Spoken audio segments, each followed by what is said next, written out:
Hello दोस्तों, welcome to my channel GK Educart. GK Educart channel में आप सभी का एक बार फिर से स्वागत है।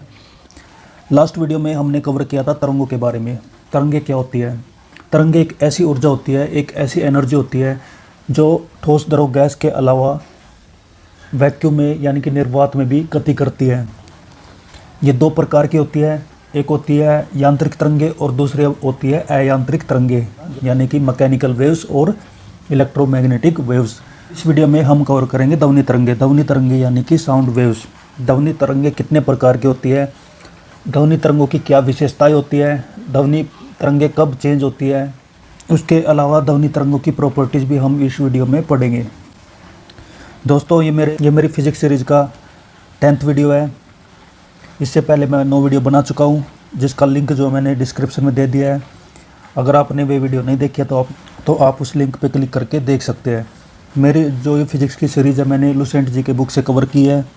इससे पहले मैं भारतीय अर्थव्यवस्था की एक सीरीज़ पूरी कंप्लीट कर चुका हूँ, उसका लिंक भी मैंने डिस्क्रिप्शन में दे दिया है। आप चाहे तो वहाँ जाकर आप भारतीय अर्थव्यवस्था के बारे में भी देख सकते हैं। तो आज का हमारा टॉपिक है ध्वनि तरंग यानी कि साउंड वेव्स।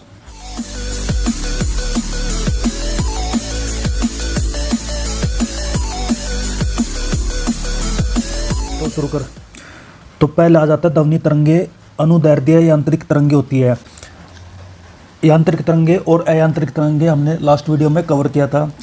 यांत्रिक तरंगे ऐसी तरंगे होती है जिनको ट्रेवल करने के लिए यानी गति करने के लिए माध्यम की जरूरत होती है। माध्यम क्या होता है? ठोस, लिक्विड, गैस। जबकि दूसरी जो है अयांत्रिक तरंगे यानी कि विद्युत चुम्बकीय तरंगे जो होती है उनको गति करने के लिए किसी भी मीडियम यानी माध्यम की ज़रूरत नहीं होती। तो ध्वनि तरंगे इलेक्ट्रोमैग्नेटिक वेव्स यानी कि विद्युत चुम्बकीय तरंगे नहीं होती, ये होती है यांत्रिक तरंगे। और यांत्रिक तरंगे भी कौन सी होती है? अनुदैर्ध्य यानी लॉन्गिट्यूडनल मैकेनिकल वेव्स। तो फर्स्ट हमारा आता है ध्वनि तरंगों का आवर्ती परिसर, यानी हम यहाँ पे ध्वनि तरंगों का जो आवर्ती परिसर है यानी फ्रीक्वेंसी रेंज है वो हम पढ़ लेते हैं। फ्रीक्वेंसी रेंज के आधार पर ही ध्वनि तरंगों को मुख्य रूप से 3 भागों में बांटा गया है। इसमें पहला आ जाता है अवश्रव्य तरंगे यानी इंफ्रासोनिक वेव्स। 20 हर्ट्ज से नीचे की आवृत्ति वाली ध्वनि तरंगों को अवश्रव्य तरंगे कहते हैं। 20 हर्ट्ज से नीचे की फ्रीक्वेंसी रेंज की जितनी भी ध्वनि तरंगे होती हैं उनको कौन सी तरंगे कहते हैं? हम अवश्रव्य तरंगे यानी इंफ्रासोनिक वेव्स कहते हैं। इसे हमारा कान सुन नहीं सकता। इस आवृत्ति की जो तरंगे हैं इनको हम सुन नहीं सकते हैं। इस प्रकार के तरंगों को बहुत बड़े आकार के स्रोतों से उत्पन्न किया जाता है। अगर हमें इन तरंगों की जरूरत पड़ती है तो इनको हम बहुत बड़े साइज के स्रोत से उत्पन्न करते हैं। इन तरंगों को डॉल्फिन सुन सकती है, हाथी सुन सकता है। दूसरी आ जाती है श्रव्य तरंगे यानी ऑडिबल वेव्स। ऐसी वेव्स जो हम सुन सकते हैं। 20 हर्ट्ज से लेके 20,000 हर्ट्ज तक के बीच की आवृत्ति वाली तरंगों को श्रव्य तरंगे कहते हैं। 1 किलोहर्ट्ज में 1000 हर्ट्ज होते हैं, इसलिए 2 किलोहर्ट्ज में 20,000 हर्ट्ज होते हैं। इसलिए हम बोल सकते हैं कि 20 हर्ट्ज से लेकर 2 किलोहर्ट्ज तक की जो ध्वनि तरंगे होती है उनको हम क्या कहेंगे? श्रव्य तरंगे यानी ऑडिबल वेव्स, जिसको हमारे कान सुन सकते हैं यानी कि जिनको मनुष्य सुनता है। जो हम बातचीत करते हैं वे हमें सुनाई पड़ती है। उनकी जो फ्रिक्वेंसी रेंज होती है वे कहाँ से कहाँ तक होती है? 20 हर्ट्ज से लेकर 20,000 हर्ट्ज तक। नेक्स्ट आ जाती है प्राश्रव्य तरंगे यानी अल्ट्रासोनिक वेव्स। 20,000 हर्ट्ज के ऊपर की आवृत्ति वाली तरंगों को प्राश्रव्य तरंगे कहा जाता है। यानी 20,000 हर्ट्ज यानी 2 किलो हर्ट्ज से ऊपर की जितनी भी ध्वनि तरंगे होती हैं उन सबको क्या कहा जाता है? Ultrasonic waves. मनुष्य का कान इनको सुन नहीं सकता। श्रव्य तरंगों यानी ऑडिबल वेव्स को ही सुन सकता है, उसके ऊपर या नीचे की ध्वनि तरंगों को हम सुन नहीं सकते। परंतु इस टाइप की जो ध्वनि तरंगे हैं उनको कौन कौन सुन सकता है? कुत्ता, बिल्ली, चमगादड़ आदि इसे सुन सकते हैं। इन तरंगों को गाल्टन की सीटी के द्वारा और दाब विद्युत प्रभाव की विधि के द्वारा क्वार्ट्ज के क्रिस्टल के कंपनों से उत्पन्न करते हैं। ये जो प्राश्रव्य तरंगे जो होती है इनको कैसे पैदा किया जाता है? गाल्टन की सीटी से उत्पन्न किया जाता है। गाल्टन की सीटी क्या होती है? ये एक प्रकार की सीटी होती है। जब किसी कुत्ते या बिल्ली को पकड़ना होता है तो गाल्टन की सीटी का उपयोग किया जाता है, क्योंकि ये 20,000 हर्ट्ज के ऊपर की ध्वनि तरंगे उत्पन्न करती है। इन तरंगों की आवृत्ति बहुत अधिक ऊंची होने के कारण इसमें बहुत अधिक ऊर्जा होती है। इन तरंगों की फ्रीक्वेंसी जो है ज़्यादा होती है, इसलिए इनमें जो एनर्जी होती है वो बहुत ही ज़्यादा होती है। किसी भी तरंग की जो ऊर्जा होती है उसमें जो एनर्जी होती है वो फ्रीक्वेंसी पर डिपेंड करती है। फ्रीक्वेंसी किसी भी तरंग की जितनी ज़्यादा होगी उसके अंदर उतनी अधिक ऊर्जा, उतनी अधिक उसके अंदर एनर्जी होगी।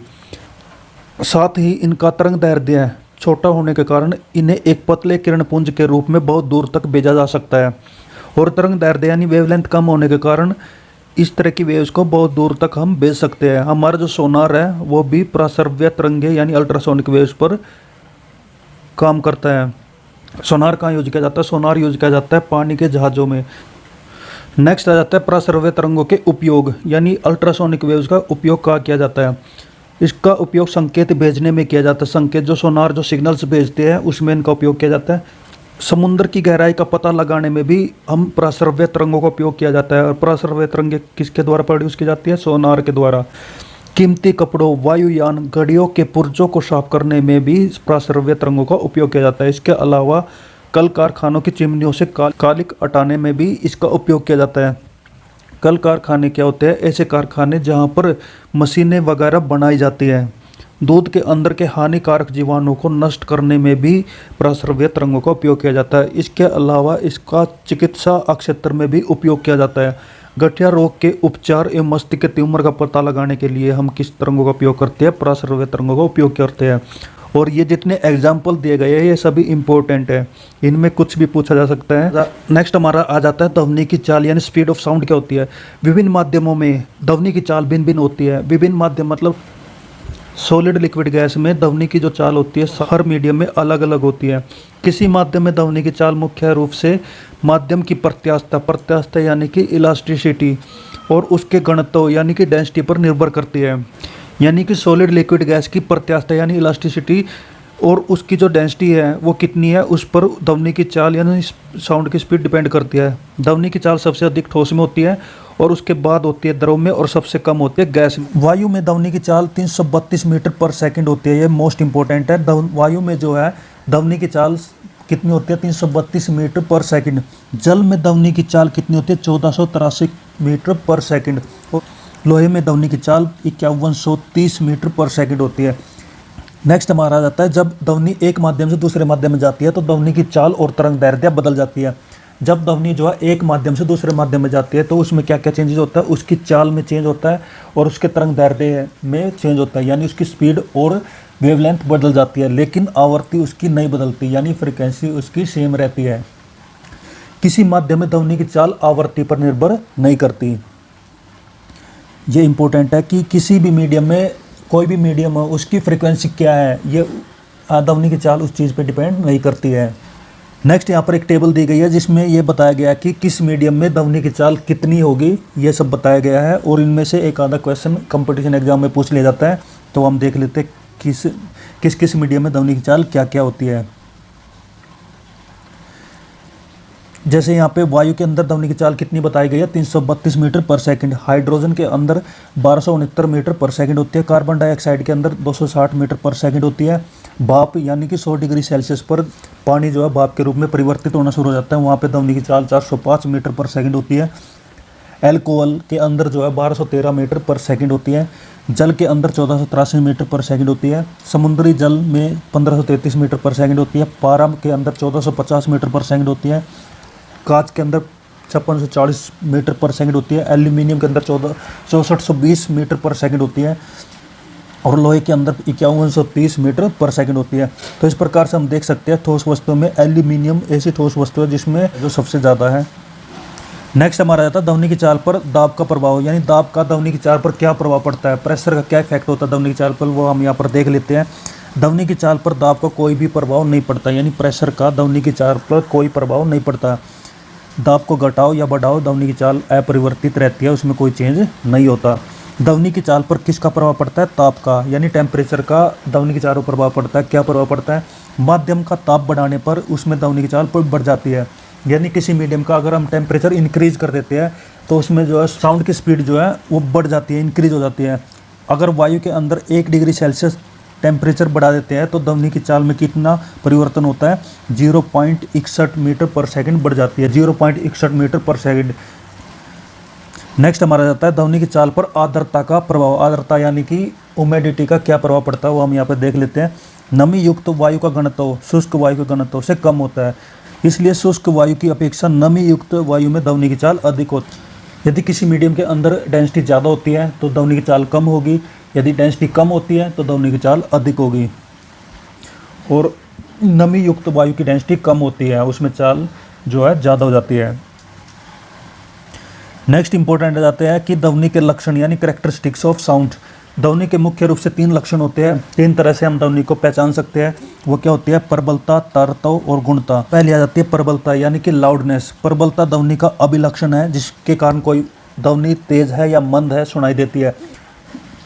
यानी हम कोई ध्वनि अगर सुनते हैं वो तेज है या मंदी है, वो उसकी प्रबलता यानी लाउडनेस कहलाती है। यदि कोई आवाज़ हमें तेज सुनाई देती है तो उसकी लाउडनेस ज़्यादा है। अगर हमें कोई आवाज़ कम सुनाई देती है तो उसकी लाउडनेस कम है। ध्वनि की प्रबलता स्तर व्यक्त करने का मात्रक फोन है। ध्वनि की प्रबलता यानी लाउडनेस किस में मापा जाता है? फोन में। फोन इसका क्या मात्रक होता है। नेक्स्ट आ जाता है तारतव यानी कि पिच। तारतव ध्वनि का वह लक्षण है जिससे ध्वनि को मोटी या पतली कहा जाता है। ध्वनि मोटी और पतली किसके कारण होती है? ध्वनि की पिच के कारण, उसके तारतव के कारण। तारतव आवृत्ति पर निर्भर करती है, यानी ध्वनि का तारतव किस पर डिपेंड करता है? ध्वनि की आवृत्ति पर यानी फ्रीक्वेंसी पर डिपेंड करता है। ध्वनि की आवृत्ति अधिक होने पर तारतव अधिक होता है, यानी फ्रीक्वेंसी अधिक है तो आवाज़ पतली सुनाई देती है, और फ्रीक्वेंसी कम है तो आवाज़ कैसे सुनाई देती है? मोटी सुनाई देती है। वहीं आवृत्ति कम होने पर तारतव कम हो जाता है और ध्वनि हमें मोटी सुनाई देती है। लाउडनेस और पिच में दोनों में ये मेन डिफरेंस ये है कि लाउडनेस के कारण हमें जो ध्वनि है, जो आवाज़ हमें तेज या मंदी सुनाई देती है, कोई आवाज़ तेज है या मंदी है, और पिच से हमें कोई आवाज़ मोटी है या पतली है वो सुनाई देती है। नेक्स्ट आ जाता है गुणता। ये क्या होती है? ध्वनि का वह लक्षण जिसके कारण हमें समान प्रबलता या समान तारतव की ध्वनियों में अंतर प्रतीत होता है, गुणता कहलाती है। यानी किसी दो बंदों की आवाज़ मोटी है, उनकी प्रबलता, उनकी लाउडनेस एक जैसी है, उनकी पिच एक जैसी है, फिर भी हम ये पता लगा लेते हैं कि ये व्यक्ति कौन है और वो व्यक्ति कौन है। इस तरह की जो पहचान हम करते हैं वो क्या कहलाती है? ध्वनि की गुणता। ध्वनि की जो गुणता है सनादी स्वरों की संख्या, क्रम और अपेक्षिक तीव्रता पर निर्भर करती है। तीव्रता यानी इंटेंसिटी पर डिपेंड करती है। इंटेंसिटी क्या होती है वो हम देख लेते हैं। ध्वनि की तीव्रता, इंटेंसिटी। ध्वनि की तीव्रता यानी इंटेंसिटी। माध्यम के किसी बिंदु पर ध्वनि की तीव्रता उस बिंदु पर एकांक अक्षेत्रफल से प्रति सेकंड तल के लंबवत गुजरने वाली ऊर्जा के बराबर होती है। यदि किसी मीडियम पर, किसी पॉइंट पर हम ध्वनि की ऊर्जा को मापते हैं तो एकांक अक्षेत्रफल में जितनी ध्वनि की ऊर्जा गुजरती है वो उस ध्वनि की तीव्रता कहलाती है। और ध्वनि की जो तीव्रता वो किस में हम मापते हैं? बेल में। यानी इसका मात्रक क्या कहलाता है? बेल। ये इंपॉर्टेंट है। ध्वनि की तीव्रता को वाट पर मीटर स्क्वायर में व्यक्त किया जाता है और बेल एक बहुत बड़ा मात्रक होता है। इसलिए व्यवहार में इसे छोटा मात्रक यानी डेसिबल का प्रयोग किया जाता है, जो बेल का 10वां भाग होता है। यानी 1 डेसिबल जो होता है वो किसके बराबर होता है? 1/10 बेल के बराबर। ध्वनि की तीव्रता स्रोत से दूरी के वर्ग के व्युत्क्रमानुपाती, आयाम के वर्ग के अनुक्रमानुपाती और आवृत्ति के वर्ग के अनुक्रमानुपाती और माध्यम के घनत्व के अनुक्रमानुपाती होती है। यानी जिस शोर से ध्वनि पैदा की जाती है वो हमसे कितनी दूरी पर है वो उसके इन्वर्सली प्रोपोर्शनल होती है। यानी हम स्रोत से जितनी अधिक दूरी पर होते हैं हमें ध्वनि की जो तीव्रता उतनी कम सुनाई देती है, इन्वर्सली प्रोपोर्शनल होती है। आयाम के वर्ग के अनुक्रमानुपाती होती है, यानी एम्पलीट्यूड जो होता है उसके स्क्वायर के डायरेक्टली प्रोपोर्शनल होती है।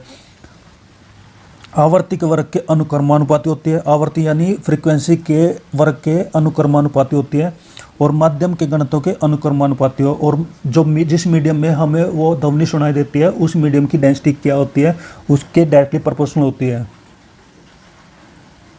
नेक्स्ट है मनुष्य की जो अधिकतम श्रव्यता सीमा है वो 95 डेसिबल है। इससे अधिक तीव्रता की ध्वनि को मनुष्य सुन नहीं सकता। मनुष्य ज़्यादा कितनी ध्वनि की तीव्रता को सुन सकता है? 95 डेसिबल तक की। इससे अधिक की ध्वनि की तीव्रता मनुष्य को बहरा तक बना सकती है, यानी वो उसको सहन नहीं कर सकता। मैं एक पिक्चर के द्वारा दिखा देता हूँ। तो यहाँ पे ध्वनि की तीव्रता का ग्राफ दिया गया है। इसमें आप देख सकते हैं जो हम सांस लेते हैं उसकी जो तीव्रता होती है 10 डेसिबल होती है। हम जो कानाफूसी करते हैं वो उनकी उस ध्वनि की तीव्रता 30 डेसिबल तक होती है। रेफ्रिजरेटर जो आवाज़ करता है उसकी तीव्रता 40 डेसिबल होती है। इसके अलावा हम जो बातचीत जो करते हैं उसकी तीव्रता कितनी होती है? 60 डेसिबल। यानी 30 डेसिबल से लेकर 60 डेसिबल तक की तीव्रता में हम बातचीत करते हैं। इसके अलावा कार ट्रैफिक की तीव्रता 70 डेसिबल होती है। ट्रक की जो तीव्रता होती है 80 डेसिबल होती है। इसके अलावा जो हेलीकॉप्टर जो आवाज़ करता है उसकी इंटेंसिटी कितनी होती है 100 डेसिबल।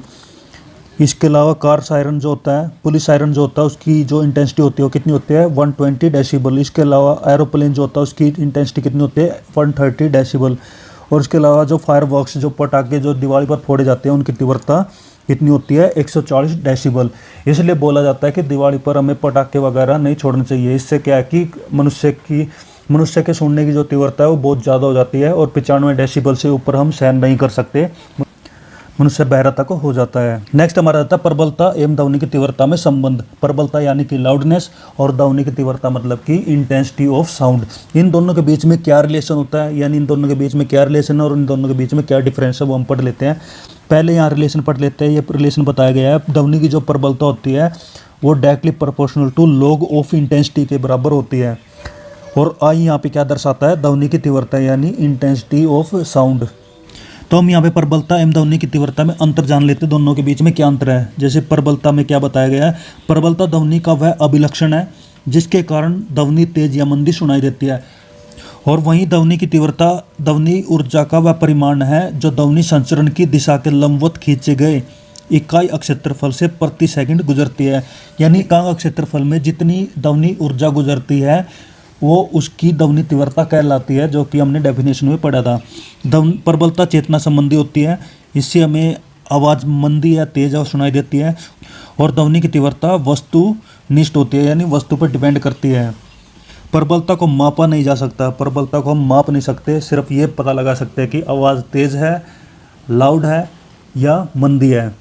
ध्वनि की तीव्रता को मापा जा सकता है और ध्वनि की तीव्रता को किस में मापते हैं, डेसिबल में। और उसका बड़ा मात्रक क्या होता है, बेल।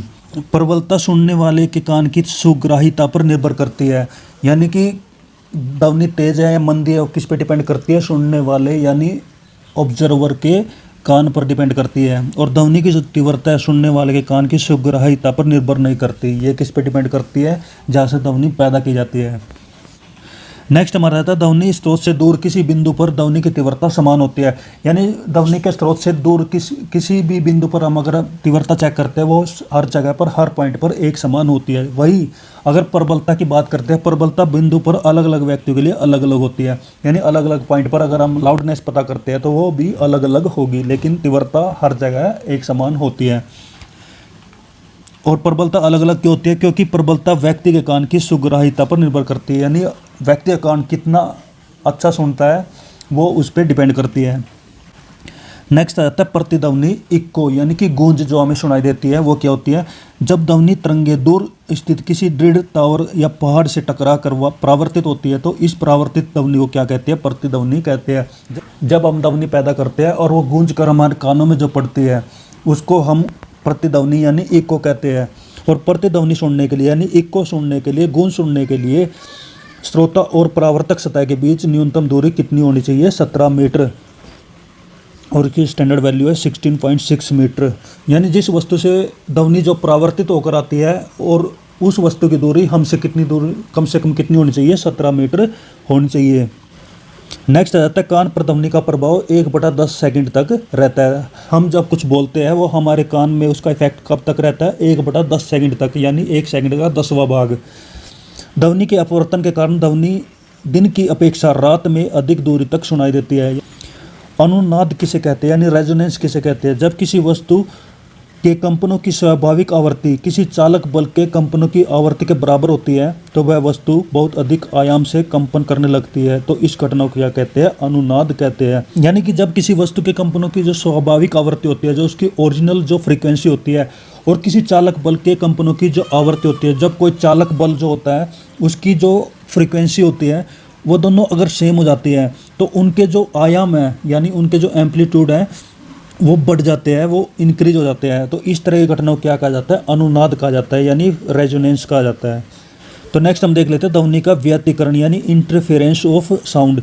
जब एक समान आवृत्ति या आयाम की दो ध्वनि तरंगे एक साथ किसी बिंदु पर पहुंचती है तो उस बिंदु पर ध्वनि की ऊर्जा का पुनः वितरण हो जाता है। तो इस घटना को क्या कहते हैं, ध्वनि का व्यतिकरण यानी कि इंटरफेरेंस ऑफ साउंड। यानी जब दो ध्वनि तरंगे एक साथ किसी बिंदु पर आकर मिल जाती है तो उनके बीच में इंटरफेरेंस हो जाता है, तो इसे ही ध्वनि का व्यतिकरण कहते हैं। इंटरफेरेंस तभी होगा जब दोनों ध्वनि तरंगों का जो फ्रीक्वेंसी और एम्पलीट्यूड है वो एक जैसा होगा। यदि दोनों तरंगे उस बिंदु पर एक ही कला में यानी एक ही फेज में पहुंचती है तो ध्वनि की तीव्रता अधिक हो जाती है। इसे हम कहते हैं संपोषी यानी कि कंस्ट्रक्टिव व्यतिकरण, कंस्ट्रक्टिव इंटरफेरेंस। यदि दोनों तरंगे विपरीत कला में पहुंचती है यानी अपोजिट फेस में पहुंचती है तो वहाँ पर तीव्रता न्यूनतम हो जाती है और इस घटना को हम क्या कहते हैं, विनाशी व्यतिकरण यानी कि डिस्ट्रक्टिव इंटरफेरेंस। इसे मैं एक पिक्चर के द्वारा दिखा देता हूँ। तो इस पिक्चर में हमने कंस्ट्रक्टिव इंटरफेरेंस और डिस्ट्रक्टिव इंटरफेरेंस के बारे में बताया गया है। जब दो तरंगे यानी कि 1 और 2, जब दो तरंगे एक ही कला में एक ही फेज में ट्रेवल करती है, ये भी एक फेज में यानी ऊपर की तरफ स्टार्ट हुई है दोनों, और जब इस तरह की दो तरंगे आपस में मिल जाती है तो उनका जो एम्पलीट्यूड बढ़ जाता है और इसे हम कहते हैं कंस्ट्रक्टिव इंटरफेरेंस यानी संपोषी व्यतिकरण।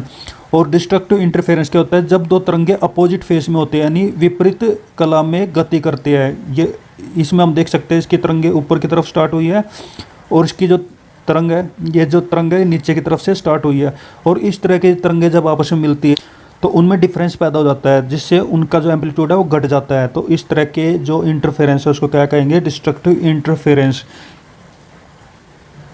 यानी विनाशी व्यतिकरण। तो वही चीज़ यहाँ पे बताई गई है कि यदि दो तरंगे एक ही बिंदु पर एक कला में एक फेज में पहुँचती है तो ध्वनि की तीव्रता अधिक हो जाती है और उसे हम संपोषी व्यतिकरण कहते हैं। और यदि दोनों तरंगे विपरीत दिशा में विपरीत कला में पहुंचती है तो वहाँ पर तीव्रता न्यूनतम हो जाती है, कम हो जाती है और उसे हम कहेंगे विनाशी व्यतिकरण। नेक्स्ट आ जाता है ध्वनि का विवर्तन यानी डिफ्रैक्शन ऑफ साउंड। ध्वनि का तरंग दैर्ध्य 1 मीटर कोटि का होता है। ध्वनि का जो तरंग दैर्ध्य होता है, ध्वनि की जो वेवलेंथ होती है वो 1 मीटर की होती है। और जब इसी कोटि का कोई अवरोध यानी कोई ऑब्स्ट्रक्शन, कोई रुकावट उस ध्वनि के मार्ग में आ जाती है तो ध्वनि का अवरोध के किनारे से मुड़कर आगे बढ़ जाती है। जैसे ध्वनि ट्रेवल करती है और इसके सामने कुछ अवरोध आ जाते हैं तो इससे टकरा कर ये इसके किनारे से मुड़कर आगे निकल जाती है। तो इस तरह की घटना को क्या कहते हैं, ध्वनि का विवर्तन यानी कि डिफ्रैक्शन ऑफ साउंड। नेक्स्ट आ जाता है डॉपलर का प्रभाव यानी डॉपलर इफेक्ट क्या होता है, ये आपने बहुत सुना होगा। जब किसी ध्वनि स्रोत और श्रोता के बीच आपेक्षिक गति होती है तो श्रोता को ध्वनि की आवृत्ति उसकी वास्तविक आवृत्ति से अलग सुनाई देती है। यानी ध्वनि जिस शोर से पैदा की जाती है वो भी मोशन में होती है, वो भी गति में होती है, और सुनने वाला यानी कि श्रोता वो भी गति में होता है। जब दोनों चीज़ें गति में होती है तो उसके बीच की गति को हम क्या कहेंगे, अपेक्षिक गति। वही यहाँ पर बताया गया है, जब दोनों चीज़ें गति में होती है तो श्रोता यानी सुनने वाले को ध्वनि की आवृत्ति उसकी वास्तविक आवृत्ति से अलग सुनाई देती है। इस तरह का जो इफेक्ट है, इस तरह का जो प्रभाव है उसको हम क्या कहेंगे, डॉपलर इफेक्ट यानी डॉपलर प्रभाव। नेक्स्ट हमारा आ जाता है मैक संख्या यानी मैक नंबर। किसी माध्यम में किसी पिंड की चाल तथा उसी माध्यम में ताप एवं दाब की उन्हीं परिस्थितियों में ध्वनि की चाल के अनुपात को उस वस्तु की उस माध्यम में मैक संख्या कहते हैं। यदि हम कोई मीडियम मान के चलते हैं और उसमें जो टेम्परेचर और प्रेशर जो है वो हम कांस्टेंट मानते हैं, तो उस टेम्परेचर और प्रेशर पर किसी पिंड की चाल, किसी वस्तु की चाल और ध्वनि की चाल का अगर हम अनुपात निकालते हैं वो मैक संख्या कहलाती है। यानी मैक संख्या बराबर होती है पिंड की चाल बटे में ध्वनि की चाल। यदि मैक संख्या 1 से अधिक होती है तो पिंड की चाल क्या कहलाती है, प्राध्वनिक कहलाती है। यानी उसको हम प्राध्वनिक यानी सुपरसोनिक स्पीड कहते हैं। और यदि मैक संख्या 5 से अधिक है तो ध्वनि की चाल अति प्राध्वनिक यानी हाइपरसोनिक कहलाती है। यदि मैक संख्या अगर 5 से अधिक आती है तो ध्वनि की चाल क्या कहलाती है, हाइपरसोनिक स्पीड कहलाती है। नेक्स्ट आ जाता है प्रघाती तरंग यानी शॉक वेव्स। जब पिंड की चाल प्राध्वनिक हो जाती है, प्राध्वनिक यानी हाइपरसोनिक हो जाती है, यानी किसी वस्तु की चाल हाइपरसोनिक हो जाती है तो अपने पीछे जो है अपने पीछे के माध्यम में एक शंकुआकार विक्षोभ छोड़ता है। यानी एक शंकु के आकार का एक विक्षोभ, एक डिस्टर्बेंस छोड़ देता है। तो इस विक्षोभ के संचरण को ही प्राघाती तरंग कहते हैं यानी शॉक वेव कहते हैं। ये एक पिक्चर के द्वारा मैं दिखा देता हूँ। जैसे पिक्चर में दिखाया गया है, एक फाइटर जेट यानी कि एक लड़ाकू जहाज जब हवा में फ्लाइंग करता है तो पीछे हमें इस तरह की आकृति दिखाई देती है। तो इसको ही हम क्या कहते हैं, शॉक वेव्स यानी कि विक्षोभ तरंगे कहते हैं। और विक्षोभ तरंगे कब पैदा होती है, जब हाइपरसोनिक स्पीड इसकी होगी, तब उसके पीछे हमें इस तरह का डिस्टर्बेंस हमें दिखाई देता है, यानी सफ़ेद कलर का धुआं हमें दिखाई देता है। इनको हम कहते हैं शॉक वेव्स। तो दोस्तों आज का ये टॉपिक हम यहीं पर ही ख़त्म करते हैं, जिसमें हमने ध्वनि तरंगों को कवर किया है, यानी कि साउंड वेव्स को कवर किया है।